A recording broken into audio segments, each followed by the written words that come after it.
ونستغفره ونعوذ بالله من شرور أنفسنا ومن سيئات أعمالنا من يهده الله فلا مضل له ومن يضلله فلا هادي له وأشهد أن لا إله إلا الله وحده لا شريك له وأشهد أن محمدا عبده ورسوله يا أيها الذين آمنوا اتقوا الله حق تقاته ولا تموتن إلا وأنتم مسلمون يا أيها الناس اتقوا ربكم الذي خلقكم من نفس واحدة وخلق منها زوجها وبث منهما رجالا كثيرا ونساء واتقوا الله الذي تساءلون به والأرحام إن الله كان عليكم رقيبا يا أيها الذين آمنوا اتقوا الله وقولوا قولا سديدا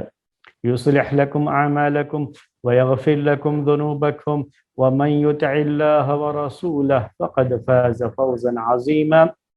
أما بعد فإن خير الحديث كتاب الله وخير الهدي هدي محمد صلى الله عليه وسلم وشر الأمور محدثاتها وكل محدثة بدعة وكل بدعة ضلالة وكل ضلالة في النار۔ محترم بھائیوں اور معزز خواتین، فقہ الحج یعنی حج کے مسائل سے متعلق یہ درس جو کافی دنوں سے آپ کی خدمت میں پیش کیا جا رہا ہے، اور حج کے ان احکام میں ہم یہاں تک پہنچ چکے ہیں کہ ذی الحجہ کی 10ویں تاریخ جسے یوم النحر کہا جاتا ہے، ذی الحجہ کی 10ویں تاریخ کو 4 اہم کام انجام دینے ہوتے ہیں جن کا تذکرہ پچھلے دروس میں آپ کے سامنے آ چکا ہے۔ میں اس کو یاد دلاتے ہوئے اس سے جڑے ہوئے ایک مسئلے کے تعلق سے تھوڑی سی وضاحت کرتے ہوئے آج کا مسئلہ آپ کے سامنے پیش کروں گا انشاءاللہ۔ تو وہ 4 کام ہیں۔ سب سے پہلے تو ہوتا ہے کہ جمرہ عقبہ کو کنکڑیاں مارنی ہوتی ہیں، جو بڑا جمرہ ہے جسے جمرہ عقبہ کہا جاتا ہے، اس کو کنکڑیاں مارنی ہوتی ہیں منی آنے کے بعد 10ویں ذی الحجہ کو۔ اور دوسرا کام ہے قربانی کرنے کا، اور پھر تیسرا کام ہے بال کو حلق کروانا یا بال کو چھوٹا کروانا، اور چوتھا کام ہوتا ہے طواف افاضہ جسے طواف زیارہ بھی کہتے ہیں، مکہ جا کر کے اللہ کے گھر کا طواف کرنا۔ تو ان 4 احکام کی تفصیلات بھی آپ کے سامنے آ چکی ہیں، لیکن میں نے تقدیم اور تاخیر کے تعلق سے بھی بات آپ کے سامنے ذکر کی تھی۔ یہ بتایا تھا کہ ان 4 اہم کام جو کہ حج کے مسائل سے تعلق رکھتے ہیں، اس کی ترتیب یہی ہے، یعنی پہلے جمرہ عقبہ کی رمی کرنا ہے، یعنی اس کو کنکڑیاں مارنی ہے، اس کے بعد قربانی کرنی ہے، اس کے بعد بال مڈوانا ہے یا بال چھوٹا کروانا ہے، اور اس کے بعد طواف کرنا ہے۔ یہی اس کی ترتیب ہے، اس میں کسی کا اختلاف نہیں ہے، یہ اجماعی مسئلہ ہے کہ ترتیب یہی ہے۔ لیکن اگر کسی شخص نے حج کرنے والے سے ترتیب میں کچھ تقدیم اور تاخیر ہو جائے، یعنی اس میں سے کوئی کام دوسرے سے پہلے یا بعد میں کر لے، جو ترتیب ہے اس ترتیب کے خلاف کوئی چیز ہو جائے کہ پہلے اس نے کنکڑیاں مارنے کے بجائے قربانی کر لیا، یا قربانی کرنے کے بجائے پہلے اس نے بال جو ہے چھوٹا کروا لیا یا مڑوا لیا، یا پہلے طواف جا کر کے کر لیا، تو کوئی بھی کام اگر کسی شخص نے دوسرے کام سے پہلے کر لیا جو ترتیب میں بعد میں آتا تھا، تو کیا اس کی وجہ سے اس کے حج میں کوئی فرق آئے گا؟ تو یہ ایک مسئلہ ہے۔ کئی احادیث اس سلسلے میں ہیں کہ اللہ کے رسول صلی اللہ علیہ وسلم سے صحابہ نے آ کر کے اس کے بارے میں دریافت فرمایا، بعض صحابہ سے یہ تقدیم اور تاخیر ہو گئی اور انہوں نے آ کر کے سوال بھی کیا، تو آپ نے یہی کہا کہ لا حرج، افعل ولا حرج، افعل ولا حرج۔ کئی حدیثیں ہیں، کئی روایتیں ہیں اس معنی کی، اور ان کا خلاصہ یہی ہے کہ اگر تقدیم و تاخیر ہو جائے تو کوئی حرج کی بات نہیں ہے، اور یہی جمہور اہل علم کی رائے ہے،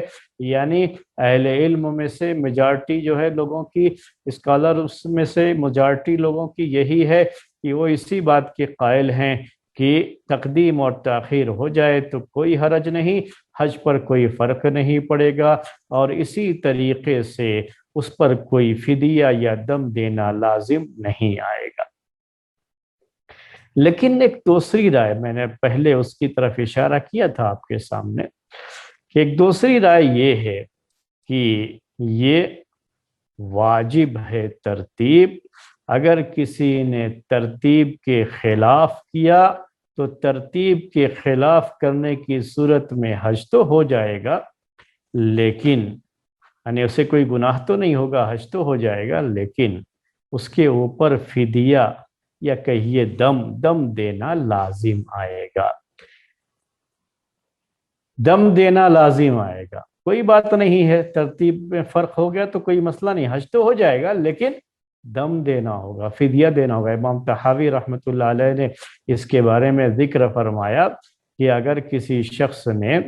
ترتیب جو ہے بدل دیا، اس ترتیب کو بدل دیا اور اس ترتیب سے اس کے حج کے احکام نہیں ادا ہو سکے تو اس کے اوپر فدیہ لازم آئے گا۔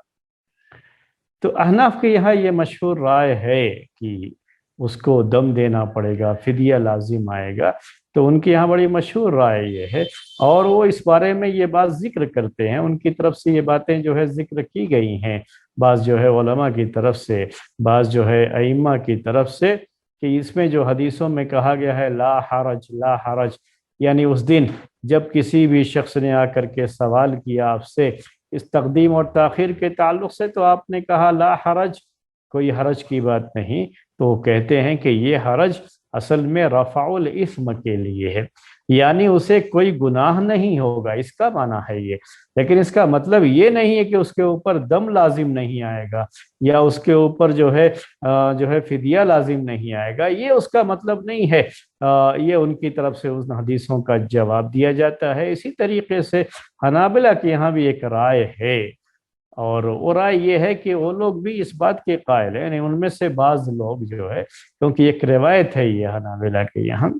اور اسی کی روشنی میں تو بعض جو ہے حنبلی علماء بھی اس کے قائل رہے ہیں کہ اگر کسی نے غلطی سے انجانے میں بھول کر یا علم نہ ہونے کی وجہ سے لاشعوری طور پر جو ہے اس سے یہ چیز ہو جائے تو کوئی حرج کی بات نہیں ہے، یعنی ترتیب جو ہے اگر اس میں فرق آیا اس کی ناواقفیت کی وجہ سے، مسئلہ نہ جاننے کی وجہ سے کہ ترتیب یہ ضروری ہے، اس نہ جاننے کی وجہ سے اگر کوئی ایسا فرق آ گیا ترتیب میں، تقدیم اور تاخیر ہو جائے تو کوئی حرج نہیں، یا یہ کہ لاشعوری طور پر اگر ایسا ہو گیا تو کوئی حرج کی بات نہیں ہے، تب جو ہے اس کا حج بھی صحیح ہے اور اس کے اوپر کوئی دم لازم نہیں آئے گا، کوئی فدیہ لازم نہیں آئے گا۔ اور کہتے ہیں وہ کہ یہ حدیثیں جو آئی ہوئی ہیں اس مسئلے کے لیے وہ اصل میں اسی کو بتاتی ہیں، مسئلہ جانتے ہوئے جان بوجھ کر کے کوئی ترتیب میں فرق کرے تو پھر یہ اس کے لیے حکم نہیں ہے، اس کو تو دم دینا پڑے گا۔ اگر کوئی جان بوجھ کر کے ترتیب میں فرق کرتا ہے، جانتے ہوئے ترتیب میں فرق کرتا ہے اور اسے علم ہونے کے باوجود بھی ایسا کرتا ہے، لاشعوری میں ایسا نہیں ہوا اس سے، تب جو ہے اس کے لیے یہ حکم نہیں ہوگا، اس کو دم دینا پڑے گا۔ تو یہ بھی جو ہے ایک رائے رہی ہے، اور وہ جو بعض روایتوں میں اس طرح کی بات آئی ہے کہ انی لم اشعر، کہ مجھے لاشعوری طور پر مجھ سے یہ چیز ہو گئی کہ میں نے فلاں کام سے پہلے کر لیا، تو اللہ کے رسول صلی اللہ علیہ وسلم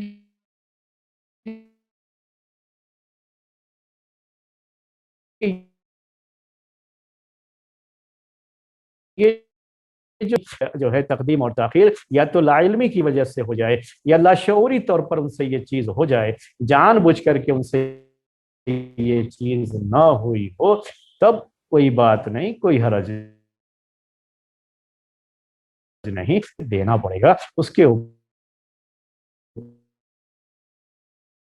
اہل علم کی اس کا ذکر ہم نے آپ کے سامنے کر دیا۔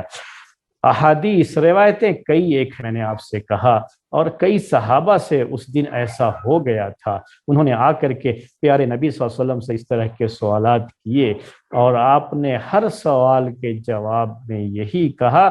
لا حرج افعل ولا حرج، اپنے حج کے احکام کو جاری رکھو، کوئی حرج کی بات نہیں، کوئی حرج کی بات نہیں۔ یہ جو آپ کا جواب رہا ہے یہ سب کے لیے رہا ہے، اس صحابی کے لیے بھی رہا ہے جس نے یہ کہا کہ لاشعوری طور پر اس سے یہ چیز ہو گئی، اور جنہوں نے ایسی کوئی بات ذکر نہیں کی ان کے لیے بھی آپ نے یہ بات کہی۔ اور اگر واقعی مسئلہ ایسا تھا کہ یہ صرف لا علمی کی وجہ سے چیز ہے تو اللہ کے رسول صلی اللہ علیہ وسلم وضاحت فرما دیتے کہ ٹھیک ہے یہ آپ کے لیے ہے معاملہ، چونکہ آپ کو علم نہیں تھا، اب جب لوگوں کو علم ہو جائے گا تو پھر کسی کے لیے یہ تقدیم اور تاخیر جائز نہیں ہوگی، اور اگر تقدیم اور تاخیر کرے تو اس پر دم لازم آئے گا۔ ضرور پیارے نبی صلی اللہ علیہ وسلم اس کی وضاحت فرما دیتے، اور آپ نے ایسی کوئی بات ذکر نہیں فرمائی ہے جس سے یہ بات ثابت ہوتی ہے کہ اس تقدیم اور تاخیر سے کوئی مسئلہ نہیں، چاہے وہ جان بوجھ کر کے تقدیم تاخیر کرے یا یہ کہ لاشعوری طور پر لا علمی میں اس سے یہ چیز ہو جائے، تو کوئی بھی بات ہو ہر حال میں اس کے لیے یہ جائز ہے، کوئی حرج کی بات نہیں ہے۔ تو یہ مسئلہ ہے میرے بھائیوں، اور یہ جو ہے تھوڑا سا جو اختلاف تھا اس اختلاف کی طرف ہم نے اشارہ کر دیا۔ بقیہ یہ باتیں کہنا کہ یہ جو ہے لا حرج، اس میں صرف جو ہے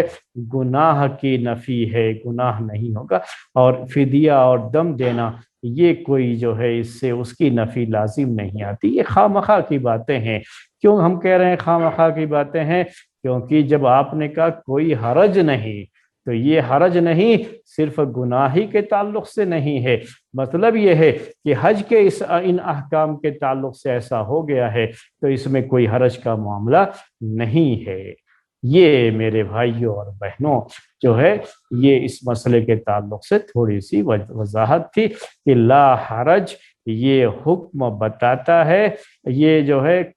فرمان بتاتا ہے کہ یہ واجب نہیں ہے، اگر تقدیم تاخیر ہو جائے تو کوئی حرج نہیں ہے اور اس پر کوئی دم وغیرہ لازم نہیں آئے گا۔ اس کے بعد جو ہے ایک اور مسئلہ ہے جو اللہ کے رسول صلی اللہ علیہ وسلم نے 10ویں ذی الحجہ کو منی کے میدان میں آپ نے وہ کام انجام دیا ہے، اور وہ آپ نے کیا ہے وہ ہے خطبہ دینا۔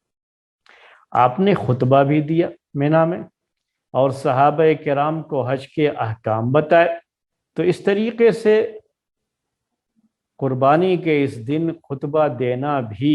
مستحب اسے قرار دیا گیا ہے۔ تو ظاہر سی بات ہے کہ خطبہ دینے کا یہ کام جو امام مقرر ہوں گے وہی دیں گے، تو یہ ہر حاجی سے یہ چیز تعلق نہیں رکھتی ہے،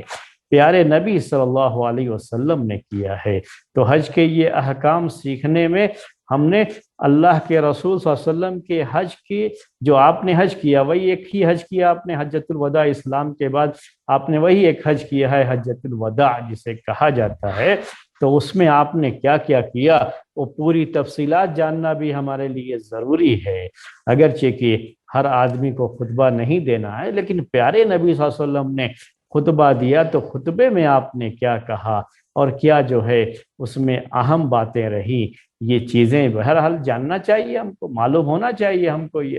تو اس لحاظ سے میں آج کے اس درس میں اس خطبے کا ذکر آپ کے سامنے کرتا ہوں، چند احادیث جن میں خطبے کا ذکر موجود ہے، پہلے آپ کے سامنے ان احادیث کو پیش کرتا ہوں۔ ایک روایت ہے مسند احمد کی، سنن ابی داؤد کی،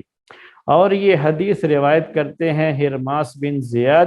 انہوں نے کہا کہ رأیت النبی صلی اللہ علیہ وسلم یخطب الناس علی ناقته العظباء یوم الاضحی بمنی۔ تو کہتے ہیں ہرماس بن زیاد کہ میں نے نبی صلی اللہ علیہ وسلم کو دیکھا کہ آپ لوگوں کو خطبہ دے رہے تھے، آپ اپنی عذبہ نامی اونٹنی پر سوار تھے، اور یہ قربانی کا دن تھا، وہی ہم نے آپ سے کہا جسے ہم یوم النحر کہتے ہیں، یوم الاضحیٰ کہتے ہیں، قربانی کا دن تھا، آپ مینا میں تھے اور مینا میں آپ نے یہ خطبہ دیا۔ تو ہرماس بن زیاد رضی اللہ تعالی عنہ کی یہ حدیث بتا رہی ہے کہ آپ نے اس دن خطبہ دیا۔ خطبے میں کیا کہا اس کا کوئی ذکر اس کے اندر نہیں ہے، لیکن صرف یہ بیان ہے کہ آپ نے خطبہ دیا۔ تو اس سے خطبہ دینا، لوگوں کو ان کے حج کے احکام اور بھی دین کی بعض اہم معلومات ان تک پہنچانا ایک موقع ہے۔ سب لوگ اکٹھا ہیں تو چند نصیحت کی باتیں انہیں کہہ بھی دی جائیں تو ایک مناسب وقت ہے، اور اہم باتیں، مناسب باتیں لوگوں کے سامنے ذکر بھی کی جا سکتی ہیں۔ ایک دوسری روایت جو کہ سنن ابی داؤد کی ہے اور اس کے راوی ابو امامہ رضی اللہ تعالی عنہ ہیں، وہ کہتے ہیں کہ سمعت خطبۃ النبی صلی اللہ علیہ وسلم بمنى یوم النحر، کہ میں نے نبی صلی اللہ علیہ وسلم کا خطبہ قربانی کے دن یوم النحر کو منا میں سنا ہے۔ تو انہوں نے بھی خطبہ سنا ہے، تو اس سے بھی اس خطبے کی تصدیق ہو رہی ہے کہ آپ نے اس دن خطبہ دیا تھا۔ ایک تیسری روایت جو کہ سنن ابی داؤد اور سنن نسائی کی ہے، اس میں عبد الرحمن ابن معاذ تیمی رضی اللہ تعالی عنہ یہ کہتے ہیں کہ خطبنا رسول اللہ صلی اللہ علیہ وسلم ونحن بمنا ففتحت اسماعنا حتى كنا نسمع ما يقول ونحن في منازلنا۔ تو عبد الرحمن بن معاذ تیمی کہتے ہیں کہ اللہ کے رسول صلی اللہ علیہ وسلم نے ہم کو خطبہ دیا اس حال میں کہ ہم مینا میں تھے، یعنی ہم مینا میں تھے، آپ نے مینا میں خطبہ دیا اور ففتحت اسماعنا، ہمارے کان کھول دیے گئے، یہاں تک کہ ہم سن رہے تھے جو کچھ کی آپ کہہ رہے تھے، حالانکہ ہم اپنے اپنے ٹھکانوں پر تھے، جو ان کے خیمے وغیرہ ٹھہرنے کے لیے انہوں نے جو بنایا رہا ہوگا اسی کو یہ کہہ رہے ہیں کہ ہم اپنی منزلیں یعنی اپنے ٹھکانوں پہ تھے اور وہیں سے ہم یہ خطبہ سن رہے تھے۔ آپ سب لوگ یہ بات، اسی لیے میں یہ حدیث پیش کر رہا ہوں آپ کے سامنے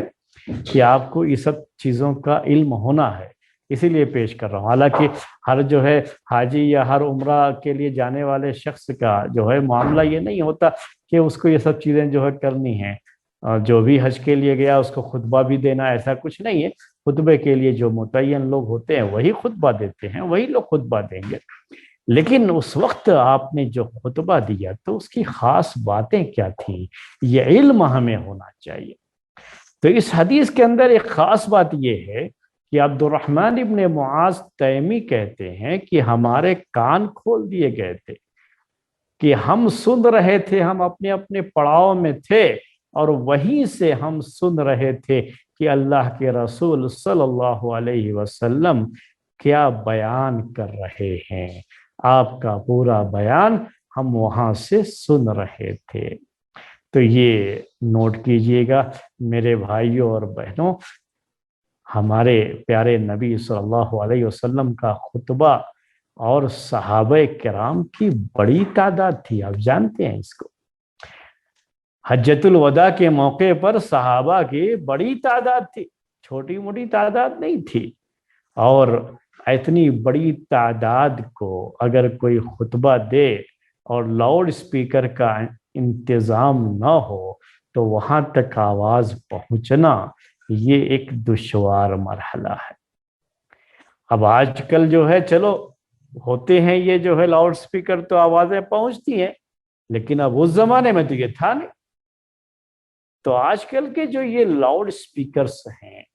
اور جن کے ذریعے سے آوازیں پہنچائی جاتی ہیں، اللہ تعالیٰ نے انسانوں کو جو صلاحیت دی ہے تو انسان نے اپنی صلاحیت سے کو استعمال کرتے ہوئے، اللہ تعالیٰ کی دی گئی اس نعمت کو استعمال کرتے ہوئے جب اس طرح کے آلے بنا لیے، اس طرح کی چیزیں بنا لی جس سے آواز دور تک پہنچائی جا سکتی ہے، تو اللہ تبارک و تعالیٰ کی ٹیکنالوجی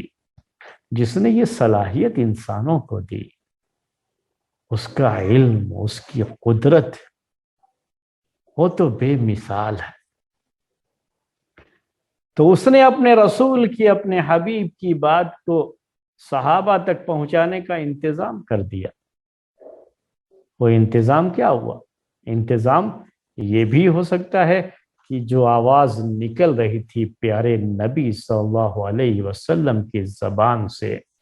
اس آواز کو اتنی جو ہے بلندی دے دی گئی، اس آواز کو اتنی جو ہے قدرت، اتنی طاقت دے دی گئی کہ یہ آواز فضا میں دور تک گونج جائے اور دور تک لوگوں تک پہنچ جائے بغیر کسی لاؤڈ سپیکر کے۔ تو ایک شکل یہ ہے کہ سننے والوں کی سننے کی صلاحیت بڑھا دی جائے، سننے والے کی سننے کی صلاحیت بڑھا دی جائے۔ یعنی ہم دور کی آواز نہیں سن پاتے ہیں کہ ہمارے کان کی جو سننے کی صلاحیت ہے وہ بڑی محدود ہے، لیمیٹڈ ہے۔ ایک جو ہے خاص فاصلے سے اگر آواز آ رہی ہے تو ہم سن سکتے ہیں، بہت دور سے آ رہی ہے تو ہم نہیں سن سکتے۔ یہ جو نیچرل جو ہوتی ہے، جو ساؤنڈ ہے اس کی بات، یہ جو لاؤڈ سپیکر وغیرہ ہے ان کو چھوڑ کر کے جو تو یہ آج کل کے جو مختلف جو ہے چیزیں بنا دی گئی ہیں، مختلف ایجادات جو ہے ہیں کہ ہم جو ہے یہاں سے بول رہے ہیں اور آپ اپنے اپنے گھروں سے سن رہے ہیں، تو جو ہے یہ سب چیزیں جو آج کے دور کی یہ ٹیکنالوجی ہے، الگ الگ انداز کی ٹیکنالوجیاں، ان سب چیزوں کے بغیر بالکل نیچرل جو ہے، تو ایک شکل کیا ہے کہ کانوں کے سننے کی صلاحیت بڑھا دی جائے۔ پیارے نبی صلی اللہ علیہ وسلم کہہ رہے ہیں لیکن لوگ دور دور سے سن رہے ہیں، کیونکہ ان کے سننے کی صلاحیت اس وقت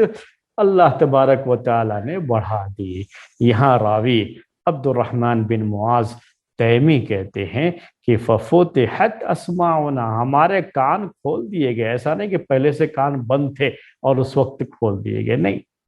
پہلے سے کھلے تھے، لیکن کیا ہے ان کے کہنے کا مطلب کہ ہمارے یہ سننے کی صلاحیت بڑھا دی گئی، یہاں تک کہ ہم اپنے اپنے پڑاؤ سے ہی سن رہے تھے جو پیارے نبی صلی اللہ علیہ وسلم بیان کر رہے تھے، ہم وہیں سے سن رہے تھے، آواز ان تک پہنچ رہی تھی، ان کے کان کی جو ہے پردوں سے وہ آواز ٹکرا رہی تھی اور یہ جو ہے اسے سن رہے تھے۔ یہ کہا، یہ ان کا بیان ہے۔ ہو سکتا ہے یہ ساری چیزیں اپنی جگہ پر جو ہے یہ اللہ تعالیٰ کی قدرت سے کوئی چیز بعید نہیں۔ عبد الرحمن بن معاذ تیمی نے اس کو یہی سمجھا کہ ان کے سننے کی صلاحیت کیا ہے، بڑھا دی گئی ہے۔ اور یہ بھی کہا جا سکتا ہے، کیا کہا جا سکتا ہے کہ اللہ کے رسول صلی اللہ علیہ وسلم کی اس آواز کو اللہ تعالیٰ نے لوگوں کے کانوں تک پہنچانے کا انتظام کر دیا، اس آواز کو اتنا بڑھا دیا کہ لوگوں کے کانوں تک آسانی سے یہ آواز پہنچ رہی تھی۔ اور یہ سب کی سب اللہ تعالیٰ کی قدرت ہے، اور اللہ تعالیٰ کی قدرت بے مثال ہے، اس کے بارے میں تو کوئی شک و شبہ کی گنجائش ہی نہیں ہے۔ تو یہ اس وقت ہوا ہے، یہ کہنے کا مطلب ہے آپ خود بھی سوچ سکتے ہیں کہ جتنے بھی آپ نے خطبے دیے، اتنی بڑی تعداد تھی صحابہ کی، بغیر کسی بالکل نیچرل انداز میں دور تک پہنچنا کہ ہر ایک کے کانوں تک یہ آواز ٹکرا جائے، ہر ایک کے کانوں سے ٹکرا جائے اور ہر کوئی اسے سن کر کے بالکل صحیح سن کر کے محفوظ بھی کر سکے۔ تو بہرحال یہ چیزیں اپنی جگہ پر تھیں، ثابت ہیں، ہوئی یہ چیزیں، اور اللہ تبارک و تعالیٰ کی قدرت کا ایک نمونہ تھا، ایک مظہر تھا یہ جو حجۃ الوداع کے موقع پر ظاہر ہوا۔ کہتے ہیں یہ راوی عبد الرحمن بن معاذ تیمی رضی اللہ تعالی عنہ، فطفق يعلمهم مناسکهم، تو اللہ کے رسول صلی اللہ علیہ وسلم صحابہ کو حج کے احکام ان کو سکھانا شروع کیے، بتانا شروع کیے۔ اس میں تو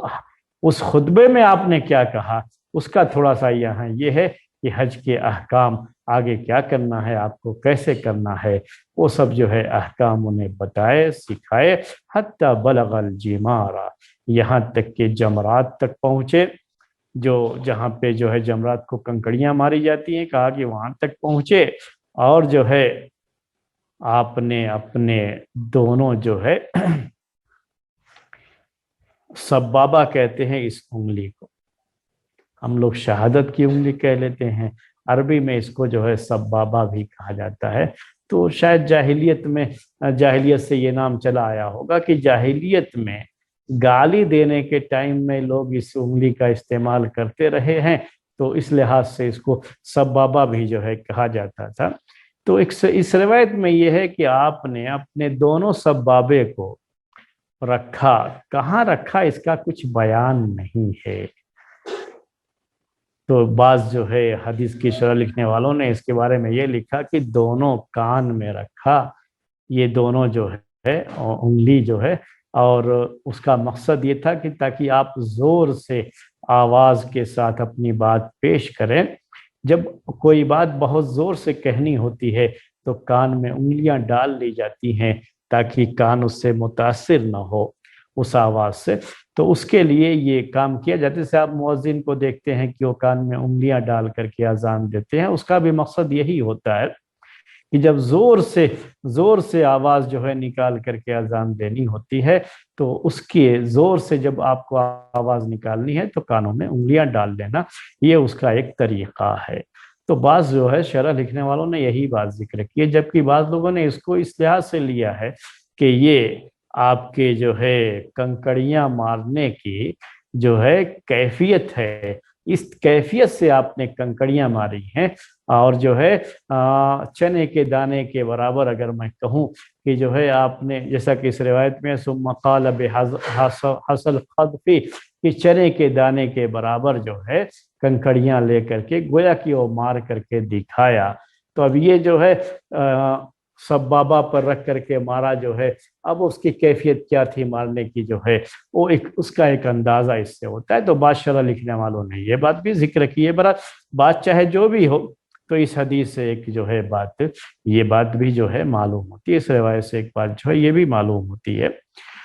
تو یہ ایک دوسری روایت تھی اس سلسلے کی، کہ یہ تیسری روایت تھی۔ چوتھی روایت جو ابو بکر رضی اللہ تعالی عنہ سے مروی ہے، اور اس میں تفصیل ہے کہ اللہ کے رسول صلی اللہ علیہ وسلم نے مینا میں جو خطبہ دیا قربانی کے دن، تو مینا کے اس خطبے میں آپ نے کس طریقے سے کیا بیان کیا تھا آپ نے، اور آپ کی بیان کی خاص باتیں کیا تھیں، اس کا بھی کچھ ذکر اس کے اندر موجود ہے۔ تو میں چاہ رہا ہوں کہ آپ کے سامنے وہ بات بھی ذکر کر دوں، وہ حدیث بھی ذکر کر دوں۔ ابو بکر رضی اللہ تعالی عنہ کہتے ہیں کہ خطبنا النبی صلی اللہ علیہ وسلم یوم النحر، کہ نبی صلی اللہ علیہ وسلم نے قربانی کے دن ہم کو خطبہ دیا، تقریر کیا آپ نے۔ ہاں، آج کے زمانے کی طرف سے گھنٹے ڈیڑھ گھنٹے والی یا آدھے گھنٹے پون گھنٹے والی تقریر نہیں ہے، آپ کے تو بیان جو ہوتا تھا بڑا مختصر ہوتا تھا، آپ کو اندازہ بھی ہو جائے گا کہ کتنی مختصر باتیں ہیں اس کے اندر۔ 5 منٹ بھی آپ جو ہے خطبہ نہیں دیا کرتے تھے، آپ نے تقریریں نہیں کی ہیں۔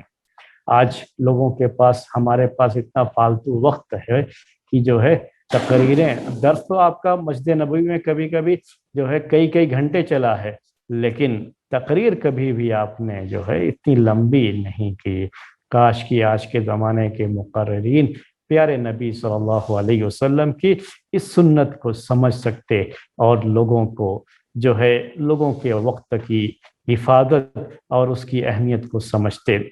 تو کہتے ہیں وہ بکر رضی اللہ تعالی عنہ کہ نبی صلی اللہ علیہ وسلم نے قربانی کے دن خطبہ دیا، تو آپ نے پوچھا، خطبے کی شروعات ایسے ہوئی کہ آپ نے پہلے سوال کیا۔ یہ بھی ایک انداز ہے۔ انداز کیا ہے؟ یہ کہ سامنے والے کو جب وہ جو ہے جو بات کہی جا رہی ہے اس کی اہمیت بتانی ہوتی ہے، اور یہ کہ سامنے والے اس کی اہمیت کو سمجھے، اس کے امپورٹنس کو سمجھیں۔ تو ایک انداز ہوتا ہے بیان کا یہ کہ پہلے سوال کر لیا جاتا ہے تاکہ وہ لوگ تھوڑا، ان کی توجہ تو پہلے سے ہی ہے، صحابہ تو بڑی توجہ سے سنتے تھے، لیکن مزید جو ہے ان کی اور جو ہے اٹینشن ان کی طرف سے اور زیادہ ہو جائے، تو پیارے نبی صلی اللہ علیہ وسلم یہ انداز اپنایا کرتے تھے۔ تو یہاں آپ نے وہی انداز اپنایا اور کہا اتدرون ای یوم ھذا، کیا آپ جانتے ہیں کہ یہ کون سا دن ہے؟ پوچھا کہ کیا آپ جانتے ہیں کہ یہ کون سا دن ہے؟ تو قلنا، ابو بکر رضی اللہ تعالیٰ عنہ کہتے ہیں کہ ہم نے کہا اللہ و رسولہ اعلم، اللہ اور اس کے رسول زیادہ بہتر جانتے کہ کون سا دن ہے۔ یوم النحر تھا وہ، اور ہر صحابی کو پتا تھا کہ کون سا دن ہے، کوئی ایسا نہیں ہے کہ ان کو پتہ نہیں تھا، لیکن انہوں نے یہ جواب دیا۔ کیوں جواب دیا؟ یہ کہ پیارے نبی صلی اللہ علیہ وسلم سوال کر رہے ہیں تو ضرور آپ کے اس سوال میں کوئی نہ کوئی حکمت پوشیدہ ہوگی۔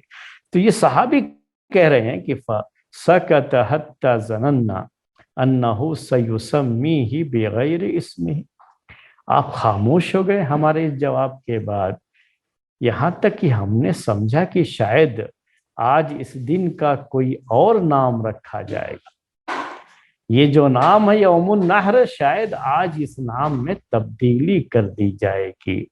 یہ کون کہہ رہے ہیں؟ ابو بکر رضی اللہ تعالی عنہ۔ تو صحابہ کرام نے یہ جواب کیوں دیا تھا اللہ و رسولہ اعلم؟ اس میں بھی یہی حکمت ہے، کہہ لیجئے کہ اب ظاہر سی بات ہے کہ یہ دن اب تک تو ہم یہی سمجھتے آئے ہیں کہ یہ قربانی کا دن ہے، اس کو یوم النحر عربی میں کہتے تھے وہ لوگ، لیکن ان کو یہ بھی ہے کہ جب اللہ کے رسول صلی اللہ علیہ وسلم اتنی اس کو اہمیت دے کر کے پوچھ رہے ہیں تو ضرور کوئی نہ کوئی حکمت ہوگی، شاید جو ہے کوئی اور نام جو ہے اس کا رکھنا ہو۔ تو ایسے موقع پر صحابہ اس طرح کا جواب بھی دیتے تھے اللہ و رسولہ اعلم، تاکہ کیا حقیقت ہے اس سلسلے میں خود پیارے نبی صلی اللہ علیہ وسلم اسے واضح کر دیں۔ ویسے عبداللہ ابن عباس رضی اللہ تعالی عنہما نے بھی اس خطبے کا ذکر فرمایا ہے، انہوں نے بھی ذکر کیا ہے اپنی روایت میں۔ تو ان کی روایت میں یہ بیان ہے کہ انہوں نے کہا، یعنی صحابہ نے کہا کہ یوم النحر، جب پوچھا کہ یہ کون سا دن ہے، کیا جانتے ہو کہ یہ کون سا دن ہے، تو کہا یوم النحر، قربانی کا دن۔ اور دونوں روایتوں کو سامنے رکھ کر کے حدیث کی شرح لکھنے والوں نے یہ بات ذکر کی ہے کہ یہ ابو بکر رضی اللہ تعالی عنہ بھی جو ہے صحابہ کی اس جماعت میں موجود تھے، اور صحابہ کی بڑی جماعت تھی اس وقت، عبداللہ ابن عباس رضی اللہ تعالی عنہما بھی موجود تھے۔ تو جہاں پر وہ تھے عبداللہ ابن عباس رضی اللہ تعالی عنہما، وہاں کے لوگوں نے یہ جواب، نہیں یہ کوئی تھوڑا سا جو ہے مجمع نہیں تھا نا، مجمع تو بہت بڑا تھا۔ ہم نے آپ سے کہا کہ جو ہے بڑی تعداد تھی صحابہ کی جو حجۃ الوداع میں شریک تھے۔ تو جہاں پر عبداللہ ابن عباس رضی اللہ تعالی عنہما تھے، وہاں کے لوگوں نے یہ جواب دیا کہ یہ قربانی کا دن ہے، لیکن جہاں ابو بکر رضی اللہ تعالی عنہ تھے، وہاں کے لوگوں کا جواب کیا تھا؟ اللہ و رسولہ اعلم۔ اور شاید یہ قریب تھے، اندازہ ہوتا ہے حدیث کے الفاظ سے کہ یہ قریب تھے، اور قریب کے لوگوں کا جواب یہی تھا۔ اگر قربانی کا دن کہتے تو جو آگے بات آ رہی ہے کہ کہتے ہیں راوی ابو بکر رضی اللہ تعالیٰ عنہ قال الیس یوم النحر، کیا یہ قربانی کا دن نہیں ہے؟ یعنی خود پیارے نبی صلی اللہ علیہ وسلم کہہ رہے ہیں کہ کیا یہ قربانی کا دن نہیں ہے؟ تو اس سے پتہ چلتا ہے کہ جو قریب میں لوگ تھے انہوں نے قربانی کا دن ہے، یوم النحر ہے، یہ جواب نہیں دیا۔ ان کا جواب یہی تھا اللہ و رسولہ اعلم، کہ اللہ اور اس کے رسول بہتر جانتے ہیں، زیادہ جانتے ہیں۔ تو پھر آپ نے کہا کیا یہ قربانی کا دن نہیں ہے؟ تو قلنا بلا، راوی کہتے ہیں ابو بکر رضی اللہ تعالی عنہ کہ ہم نے تب کہا کہ ہاں، کیوں نہیں، کیوں نہیں،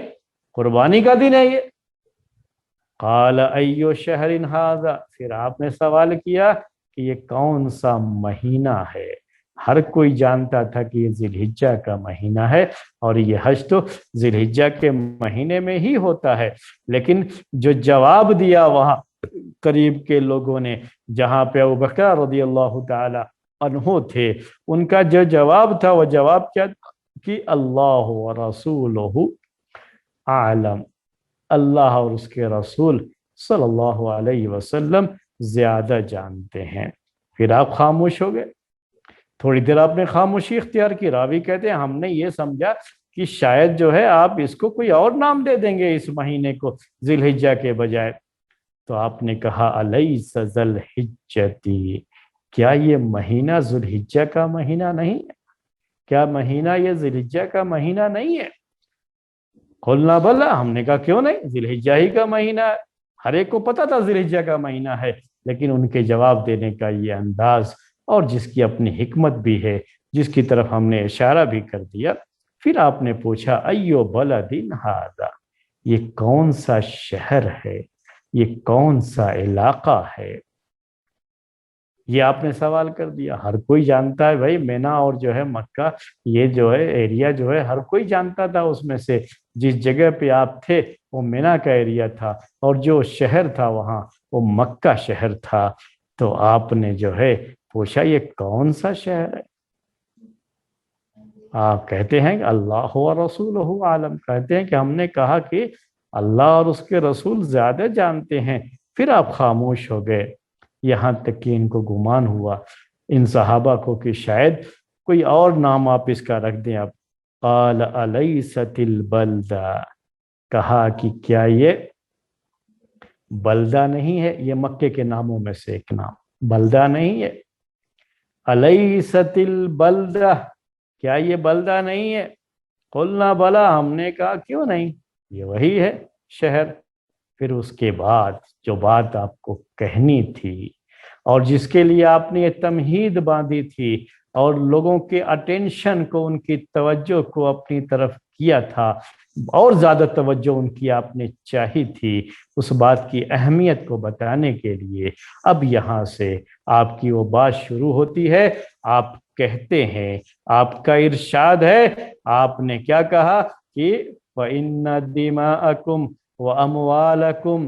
حَرَامٌ عَلَيْكُمْ كَحُرْمَةِ يَوْمِكُمْ هَذَا فِي شَهْرِكُمْ هَذَا فِي بَلَدِكُمْ هَذَا إِلَى يَوْمٍ تَلْقَوْنَ رَبَّكُمْ إِلَى يَوْمِ تَلْقَوْنَ رَبَّكُمْ إِلَى يَوْمِ تَلْقَوْنَ رَبَّكُمْ۔ آپ نے کہا کہ تمہارا خون، تمہارا مال تم پر ایسے ہی حرام ہے، محترم ہے خون، کسی کی جان لینا حرام ہے، کسی کا خون بہانا حرام ہے۔ ایک مومن کی جان اتنی محترم ہے، اتنی محترم ہے کہ جیسے آپ نے کہا آج کا دن محترم ہے، یہ مہینہ محترم ہے، یہ شہر محترم ہے،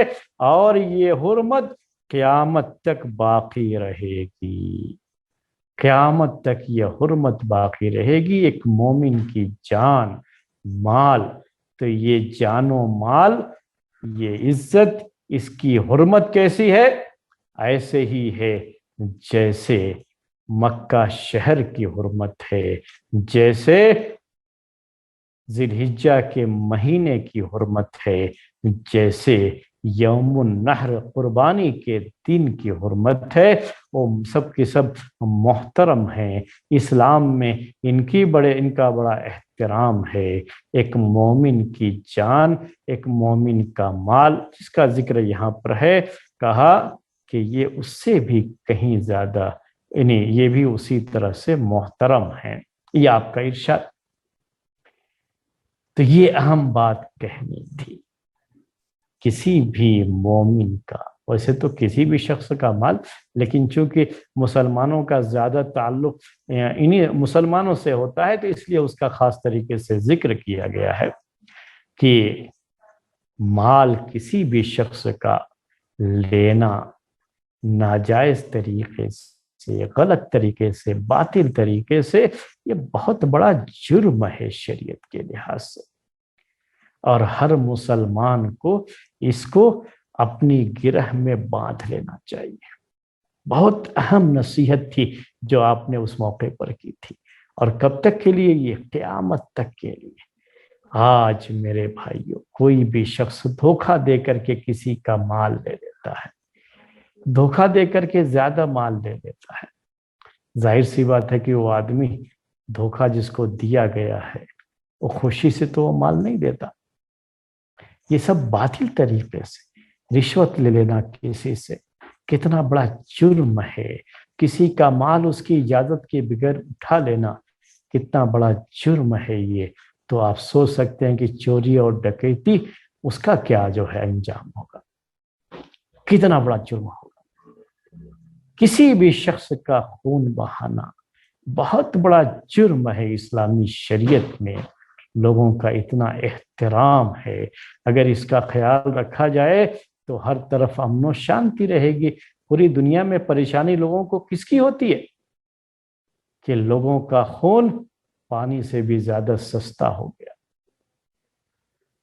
خون بہانا بڑی عام سی بات ہو جاتی ہے، تو اس ماحول میں سکون کی سانس نہیں لیتے لوگ۔ ایک ماں جب اپنے بیٹے کو بھیجتی ہے باہر تو اس کا دل لگا رہتا ہے اسی بیٹے کی طرف کہ پتہ نہیں بیٹا صحیح سلامت گھر کو واپس آئے گا یا اس کی لاش دیکھنی پڑے گی۔ تو یہ عالم کیوں ہو جاتا ہے، یہ حالات کیوں ہوتے ہیں؟ کیونکہ انسانی جان کی جب اہمیت نہیں رہ جاتی ہے تب یہ حالات ہوتے ہیں، اس کا احترام نہیں رہ جاتا ہے تب یہ حالات ہوتے ہیں۔ مال کا بھی معاملہ ایسے ہی ہے کہ آدمی مال اس کا جو ہے محفوظ نہیں رہتا۔ پہلے تو چوری چماری ڈکیتی کے اپنے واقعات ہوتے تھے، آج کی جو چوری چماری اور ڈکیتی ہے وہ بھی ڈیجیٹل ہو گئی ہے، جیسے ہم ڈیجیٹل ہو گئے ہیں، ہمارا نظام ہو گیا ہے، تو اب یہ چوری چماری بھی کرنے والے لوگ کیا ہے، بڑے ماہر ہوتے ہیں کمپیوٹر کے سافٹ ویئر کے، اور کس طریقے سے منٹوں میں بینکوں میں محفوظ لوگوں کی مال کیسے ٹرانسفر ہو جاتے ہیں، نکل جاتے ہیں، کیسے چوریاں کر لی جاتی ہیں، وہ آپ سب جانتے ہیں۔ جو یہ سب کیا ہے، پیارے نبی صلی اللہ علیہ وسلم نے اس موقع پر یہ بات جو ہے کہی تھی جب ایک بڑی تعداد تھی، اور آپ نے اس کے بعد کیا عہد لیا تھا، وہ روایت پوری کر دوں، یعنی حدیث پوری کر دوں، اس کے بعد کیا کہا آپ نے ان سے، الا هل بلغت، الا هل بلغت، سنو کیا میں نے پہنچا دیا، مجھے جو پہنچانا تھا میں نے پہنچا دیا، تبلیغ کے اس فریضے کو میں نے انجام دے دیا۔ قالوا نعم، تو سارے صحابہ نے کہا